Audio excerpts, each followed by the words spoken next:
नमस्कार विद्यार्थी मित्रांनो, प्रवीण अकॅडमीमध्ये आपलं स्वागत। आज आपण जगाचा भूगोल या संदर्भात विचार करणार आहोत।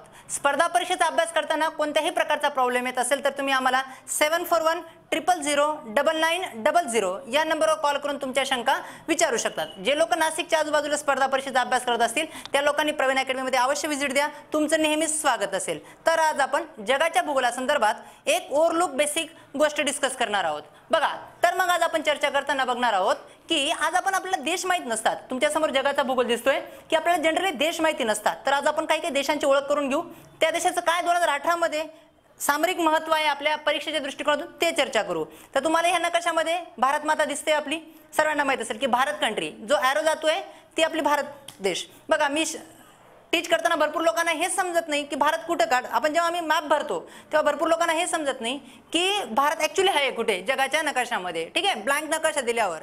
ठीक आहे, तर आपण भारत डिस्कस करणार आहोत आज आपण। बघा, पुढचा कंट्री म्हणजेच काय की भारतवर तुम्हाला एरो गेला, पुढची कंट्री चीन, माहित असेल की आपला सर्वात जवळचा मित्र पण म्हणा। ठीक आहे, चायना। ठीक आहे, चायनाची कंट्री दिसते। त्याच्यानंतर जर तुम्ही विचार कराल, पुढची कंट्रीचा विचार कराल तर नेपाळ। नेपाळला भारताच्या दृष्टिकोनातून सामरिक महत्व आहे, माहित असेल तुम्हाला नेपाळ। पुढची कंट्री म्हणजेच भूतान, डोकलाम विवाद माहित असेल म्हणून भूतान आपल्याला यावर्षी इम्पॉर्टन्स आहे, भूतान। ठीक आहे, श्रीलंका, श्रीलंका पण पॉइंट ऑफ व्ह्यू इम्पॉर्टन्स आहे, पुढे काय इम्पॉर्टन्स नंतर सांगेल। श्रीलंका बघा, नकाशामध्ये तुम्हाला पुढची कंट्री दिसते म्यानमार, रोहिंग्यास प्रॉब्लेम चालू आहेत त्याच्यामुळे म्यानमारचं लोकेशन आपल्याला इम्पॉर्टन्स आहे, म्यानमार। पुढची कंट्रीचा विचार करणार तर अफगाणिस्तान, बरोबर आहे, चाबार पेठ आपण बंदर आपण बांधलं त्याच्यामुळे अफगाणिस्तानमध्ये आपला जाण्याचा मार्ग काय झाला, मोकळा झाला। तर अफगाणिस्तान आणि अफगाणिस्तानमध्ये वाद। त्याच्यानंतर मंगोलिया, चंगीज खान नावाचा एक प्रसिद्ध राजा होऊन गेला, मंगोलियन राजा, मंगोलिया तुम्हाला माहित असेल, नकाशामध्ये तुम्हाला मंगोलिया देश दिसतोय। पुढचा देश बघाल तर तुम्ही रशिया, बघा जगातील सर्वात मोठा देश रशिया। त्याच्यानंतर ऑस्ट्रेलिया, ऑस्ट्रेलिया दिसतोय तुम्हाला, Australia. America, USA, United state of America, USA, बघा नकाशामध्ये दिसतोय यूएसए। अलास्का, अलास्का नावाचा देश नसून अमेरिकेचा प्रांत आहे। अलास्का हा अमेरिकेमध्ये जसं 50 राज्य आहेत त्याच्यापैकी एक राज्य कोणतं आहे, अलास्का आहे। अलास्का हा पूर्वी रशियाकडे होता, मात्र रशियाने कोणाला विकून टाकला, अमेरिकेला विकून टाकला। पुढचा कंट्री आपण विचार करणार आहोत कॅनडा, बघा अमेरिकेच्या वरती कॅनडा देश आहे। मेक्सिको, अमेरिकेच्या खाली मेक्सिको। न्यूझीलंड, न्यूझीलंड देश दिसतोय, ऑस्ट्रेलियाच्या बाजूला एक छोटासा देश दिसतोय न्यूझीलंडला, सर्वात दक्षिणेकडचा देश, सर्वात दक्षिणेकडचा देश आहे। आणि न्यूझीलंडची राजधानी मला तुम्ही कमेंट करून सांगा की न्यूझीलंडची जी राजधानी आहे, जी संपूर्ण पृथ्वीवरील सर्वात दक्षिणेकडची राजधानी आहे, संपूर्ण पृथ्वीवरची सर्वात दक्षिणेकडची राजधानी आहे, मला तुम्ही कमेंट करून सांगा की न्यूझीलंडची राजधानी काय आहे। पुढच्या देशांच्या बाबतीत विचार करणार आहोत, वेस्ट इंडिज, बघा वेस्ट इंडिज समूह दिसतोय अमेरिकेच्या बाजूला। परत एकदा सांगतो की वेस्ट इंडिज नावाचा देश नसून भरपूर देश एकत्र आहेत, छोटे छोटे देश आहेत, ते सर्व देशांच्या समूहाला काय म्हणतात, वेस्ट इंडिज। आणि वेस्ट इंडिज मध्ये सर्वात मोठा देश आहे क्युबा। ठीक आहे, वेस्ट इंडिजचा शोध कोणी लावला होता, 1492 साली कोलंबसने। कोलंबस भारत शोधायला निघाला होता, पण काय शोधला गेला त्याच्याकडनं, भारतासारखाच एक देश शोधला म्हणून त्याला काय नाव पडलं, वेस्ट इंडिया, वेस्ट इंडिज। पुढचा देश ब्राझील, ब्राझील दिसतोय तुम्हाला। अर्जेंटिना, ब्राझीलच्या खाली देश दिसतोय तुम्हाला अर्जेंटिना। चिली, चिली देश दिसतोय। इक्वेडोर, एक नवीन देश दिसतोय तुम्हाला इक्वेडोर। इक्वेडोरचं यावर्षी आपल्याला परीक्षेच्या पॉईंट ऑफ इम्पॉर्टन्स काय आहे की इक्वेडोरमध्ये एक पेट्रोलची खाण सापडली आणि मोठी पेट्रोलची खाण सापडली होती आणि आपल्या ओएनजीसीने किंवा आपल्या भारत पेट्रोलियमने, आपल्या इंडियन ज्या पेट्रोलियम कंपनीज आहेत त्या कंपनीजने ऍप्लिकेशन केलं होतं इक्वेडोरमध्ये, कशासाठी की आम्हाला ही पेट्रोलची जी खाण आहे ती पाहिजे, याच्यासाठी ऍप्लिकेशन केलं। काही चायनीज कंपनीने पण ऍप्लिकेशन केलं। तेव्हा इक्वेडोरच्या गव्हर्नमेंटने काय सांगितलं होतं, जर आम्हाला मनासारखी किंमत मिळाली त्या पेट्रोलच्या खाणीसाठी तर आम्ही तिच्यावरचा जो नॅशनल पार्क आहे तो नष्ट करून आम्ही तुम्हाला पेट्रोल उपलब्ध करून देऊ। मात्र तुम्हाला माहिती आहे की आपल्याला पर्यावरण सर्व प्रिय असतं, म्हणून आपल्या ज्या पेट्रोलियम कंपन्या होत्या, पेट्रोलियम कंपन्यांनी विड्रॉ करून घेतलं की आम्ही जर तुम्ही नॅशनल पार्क नष्ट करून जर आम्हाला पेट्रोल उपलब्ध करून देत असाल तर आम्हाला असं पेट्रोल नको। म्हणजे आपल्यासाठी पर्यावरण विकासाबरोबर पर्यावरण पण काय आहे, महत्वाचं आहे। ही इक्वेडोरमध्ये घटना घडली होती, म्हणून यावर्षी आपल्याला काय महत्वाचं आहे, इक्वेडोर महत्वाचं आहे। पुढची कंट्री व्हेनेझुला, बघा व्हेनेझुला तुम्हाला माहित असेल की व्हेनेझुला यावर्षी इम्पॉर्टन्स आहे, तिथे मोठ्या प्रमाणात क्रायसिस चालू आहेत। काय क्रायसिस चालू आहेत नंतर डिस्कस करू, मात्र तो परीक्षेच्या पॉईंट ऑफ इम्पॉर्टन्स आहे।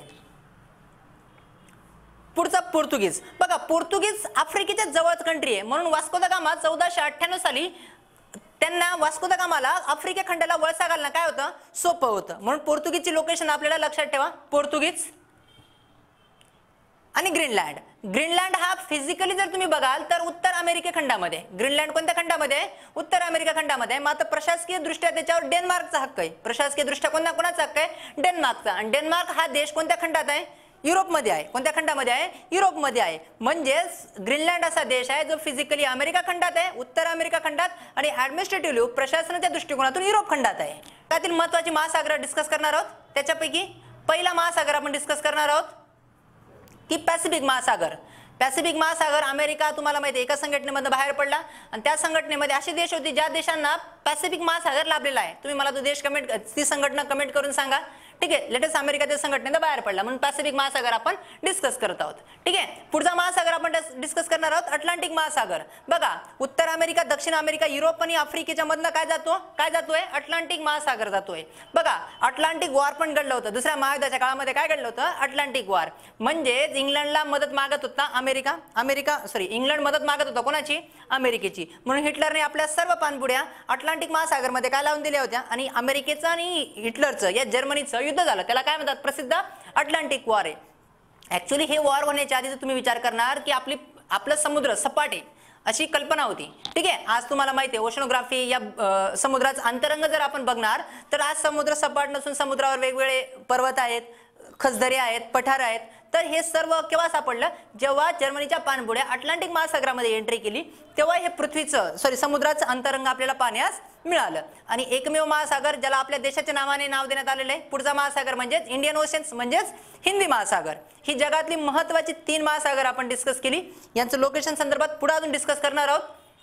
पुढची गोष्ट जर तुम्ही विचार करणार तर लाल समुद्र. ठीक आहे, पुढचं काय सांगतोय आपण, लाल समुद्र. त्याच्या पुढचा पॉईंट जर डिस्कस करायचा म्हटला तर आपल्याला सापडेल काळा समुद्र. बघा, काळ्या समुद्राची लोकेशन तुम्हाला दाखवली जात आहे, काळा समुद्र.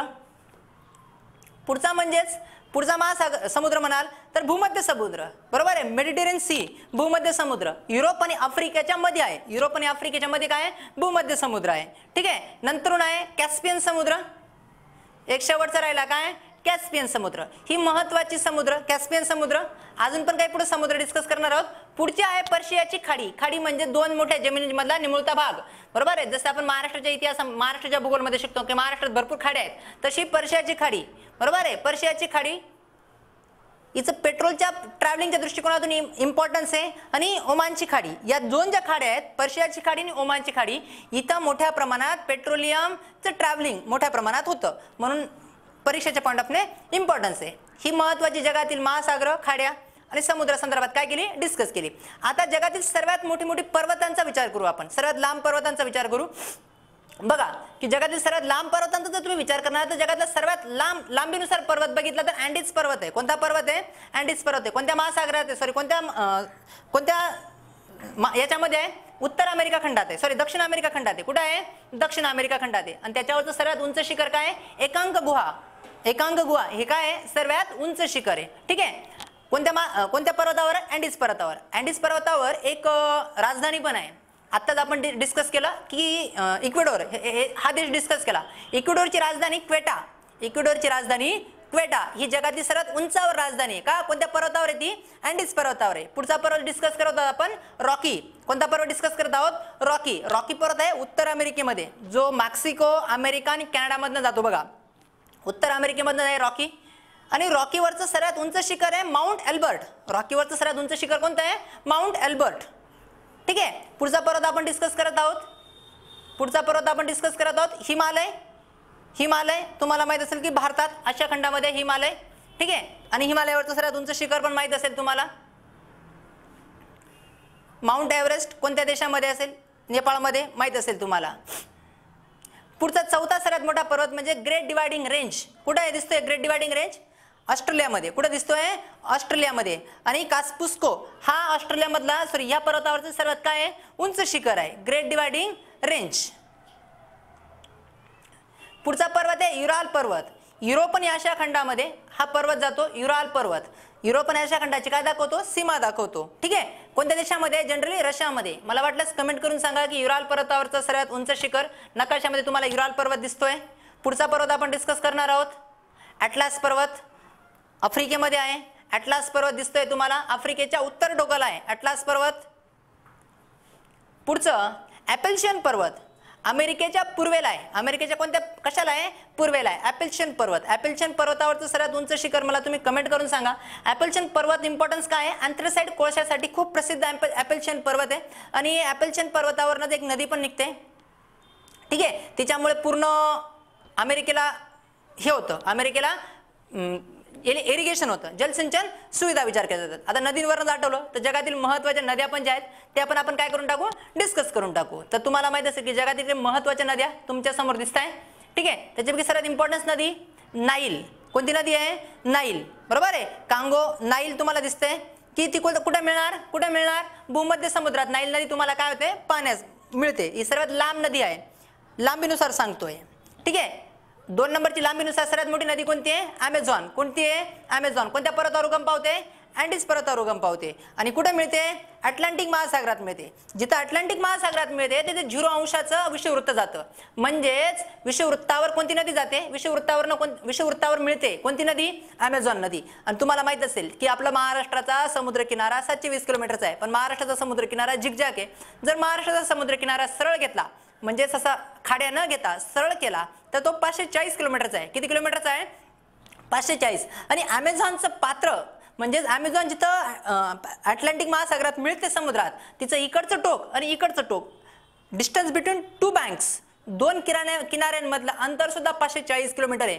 म्हणजे सांगायचं पर्पज काय आहे की ॲमेझॉन संपूर्ण महाराष्ट्र एवढी वाहते. जेवढी महाराष्ट्राची लांबी आहे तेवढी लांबी कोणाची आहे, ॲमेझॉनची आहे. नेक्स्ट नदी आपण डिस्कस करणार आहोत, इम्पॉर्टन्स आहे मिसिसिपी, ठीक आहे. जी तुम्हाला मेक्सिकोच्या खाडीत मिळते. कुठे मिळते, मेक्सिकोच्या खाडीत. मिसिसिपी जवळ अजून एक नदी वाहते, ठीक आहे, रिओ नदी वाहते, जी उत्तर अमेरिका आणि मेक्सिकोच्या बाउंड्रीवरनं पण वाहते, ठीक आहे. पुढची नदी आपण डिस्कस करत आहोत, स्तांगत्से. कोणती नदी डिस्कस करत आहोत, स्तांगत्से.